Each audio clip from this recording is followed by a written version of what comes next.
بسم الله الرحمن الرحیم. په دغه ویډیو کې په تیره ویډیو کې موږ د HTML د بیک سټایل کوم اټریبیوټ وه د هغه باره کې خبرې کړې وې چې یو HTML فایل ته مختلف سټایلونه ورکول، یو ویب سایټ ته په اصل کې یا یو HTML فایل ته مختلف سټایل اټریبیوټ یا مختلف سټایلونه ورکول، رنګ بدلول، کلر بدلول، بیکګراوند کلر بدلول مختلف. په دغه ویډیو کې به انشاءالله په دې غږیږو چې موږ څنګه کولی شو چې په خپل ویب سایټ یا خپل HTML فایل کې یو لینک راولو. یو لینک لکه زه غواړم چې په خپل ویب سایټ کې د ګوګل لینک راولم یا د فیسبوک لینک راولم چې تر څو یوزر یا استعمالونکي په اسانه وکولی شي چې زما د ویب سایټ له لارې، زما بغیر له دې چې زما له ویب سایټ څخه وځي، په ویب سایټ کې دننه هغه لینک باندې کلیک وکړي او ګوګل یا فیسبوک ته چې هلته ضرورت وي په هغه لیکنه کې داخل شي. یا نور مختلف لینکونه، تاسو به لینک په ګټې باندې، لینک په فایدې باندې خبر یئ چې لینکونه څومره فایده لري او د څه شي لپاره استعمالیږي. نو په دغه ویډیو کې په لینک باندې خبرې کوو. نو د لینک لپاره چې ده د HTML ټیګ ده، د A په نوم باندې، اینکر په نوم باندې یا A په نوم باندې ټیګ ده. نو هغه ټیګ چې ده د لینک لپاره ده. نو تاسو کتلی شئ په اول سر کې د A په نوم باندې ټیګ ده، خو دغه ټیګ کې دې ټیګ استعمال په دغه ټیګ کې چې ده په دې منځ کې د دواړو ټیګونو کلوزینګ ټیګ او د دې سټارټینګ ټیګ ترمنځ چې څه لیکل کېږي هغه به ستا په ویب سایټ کې ښکاري. مطلب ستا په ویب سایټ کې چې څه لیکلي هغه به د دې دواړو ټیګونو په منځ کې لیکي.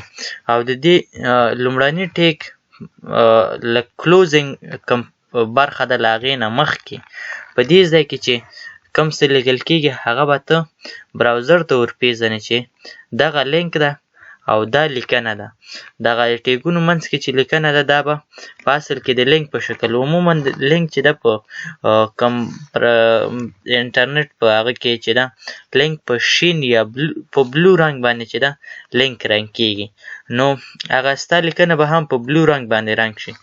نو باید ته دلته داسې جمله ولیکې چې یوزر یا استعمالونکی د هغې جملې له مخې نه په دې لیکنه باندې کلیک وکړي او هغه لینک ته ور داخل شي. نو زه دلته لینک ورکومه. د لینک لپاره چې ده دغه ټیګ استعمالیږي، خو د لینک لپاره چې لینک ورسره پیوسته کړې نو د href په نوم، H مطلب هایپرټیکس. هایپرټیکس به تاسو لیدلی په ورډ پروګرام کې یا نورو پروګرامونو کې هم شته. هایپرټیکس مطلب لینک راوستل د انټرنیټ له لارې، او H مطلب هایپرټیکسټ، او رپ چې ده له ریفرنس نه اخیستل شوی، ریفرنس، هایپرټیکسټ ریفرنس، href مطلب هایپرټیکسټ ریفرنس.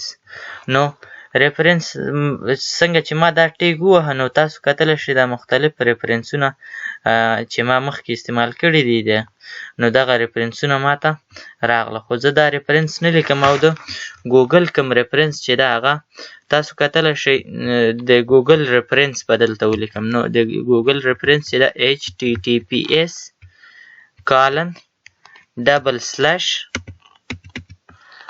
او له هغه نه وروسته چې www.google.com، او له هغه نه وروسته زه دلته په دې دواړو ټیګونو منځ کې ورته لیکمه چې په دې کې به ورته ولیکم چې enter to Google site، یا دا جمله به لږ مینینګفول یا معناداره کړو. نو دلته به ورته ولیکمه چې انټر، دا به په وړو کم او دا به ورته ولیکم چې for more information for more information enter to Google site. نو ځکه چیرته کنټرول اس ووهمه نو تاسو کتلی شئ چې دغه لیکنه زما چې کومه دا لیکنه ده زه به وای فای خلاص کړمه چې تاسو وکتلی شئ چې دا موږ د ګوګل کوم پیج ده هغه ته بوځي او که نه. نو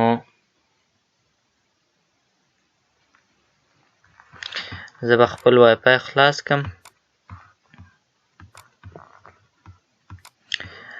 نو دا زما لیکنه چې ده دا په شین رنګ باندې رنګ شوله. ځکه چیرته اوس په دې لیکنه باندې کلیک وکړمه نو تاسو کتلی شئ په همدې براوزر کې دننه سرچینګ روان شو او دغه سرچینګ چې ده نو دا کوم سایټ چې تا دلته په ریفرنس کې ورته ښودلی په ریفرنس کې یا په هغه کې په دغه ایچ ریف کې ښودلی نو همغه سایټ تاسو کتلی شئ زه ګوګل کوم سایټ ده هغه مین پیج ده هغه ته را داخل کړم.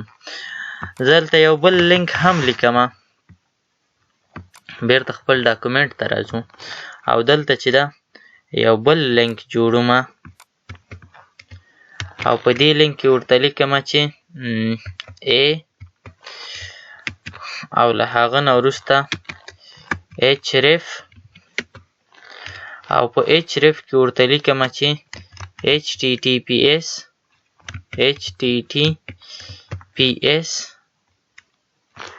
او www.facebook.com.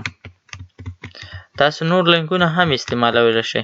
د لینک لپاره که چیرته غواړئ چې یو لینک معلوم کړئ نو اسانه طریقه دا ده چې لاړ به شئ براوزر ته او چې د هر څه لینک غواړئ نو په براوزر کې یو باره په دې درې کرښو باندې کلیک وکئ او له هغې نه وروسته تاسو دلته مور ته راشئ مور یا دلته هغه ته هم راتلی شئ چې په دې کې بوک مارک کړئ بوک مارک یې کړئ نو له هغه ځای هم کاپي کېږي او په مور ټولز کې چې ده دلته تاسو کولی شئ همغه پاڼه چې ده سیو ایز کړئ یا په زیاتره ځایانو کې چې ده د کنټرول سی آپشن موجود دی دلته چې له هغه نه کولی شئ کاپي کړئ. نو زه دلته ورته لیکمه چې دا د فیسبوک عمومي صفحه ده. کنټرول اس که زه چیرته ووهمه نو تاسو کتلی شئ دلته فیسبوک هم تر څنګ راغی. په دې ځای کې چې موږ HTML چې ده HTML کې یوه خبره ده چې HTML چې ده کوم ټول فایلونه کومه لیکنه چې هغه که چیرته ته ورته ورونه پېژنې چې دا لیکنه په دغه طریقه باندې وکړه. مثلا په دې ځای کې ما دې صرف لینکونه ولیکل نور مې څه نه دي دا مې په درې کرښو کې راوستل خو دلته ټول په یوه کرښه کې راغله. نو هغه وجه دا ده چې دلته ما HTML یا دې براوزر ته ونه ویله چې ته دا په دوه کرښو کې راوله. که چیرته زه ورته ووایم چې دلته یو بریک راوله بریک باندې موږ په تېره ویډیو کې خبرې کړي یو بریک راوله یا دا دلته دا کرښه ماته کړه نو تاسو کتلی شئ دا یې په بله کرښه کې راوستو. نو HTML یوه داسې ژبه ده چې هغه ته به ته هر چې شی ته ورپېژنې ډیولپر یا کوم جوړونکی چې هغه به چې دا هر څه ورپېژني خپله چې دا هغه هېڅ هم نه پېژني. نو که چېرته زه دا کلیک کړمه نو زه یې د فیسبوک کوم لوګین یا ساین ان صفحه ده دې ته یې راوستلمه. نو دا وله د نن ورځې ویډیو انشاءالله که ژوند باقي و نو په راتلونکي ویډیو کې به د په دې باندې وغږیږو چې څنګه کولی شو په خپل ویب سایټ کې یو دانه ایمیج یا تصویر راولو. نو تصویر هم یوه لینک په شکل وي نو هغه باندې به خبرې کوو په راتلونکي ویډیو کې. د نورو ویډیوګانو لپاره زموږ د یوټیوب چینل سبسکرایب کړئ او که چېرته تاسو تېرې ویډیوګانې نه وي کتلې نو دغه پلیلیست HTML فول کورس سیریز دغه پلیلیست چې ده دا ځان سره وګورئ.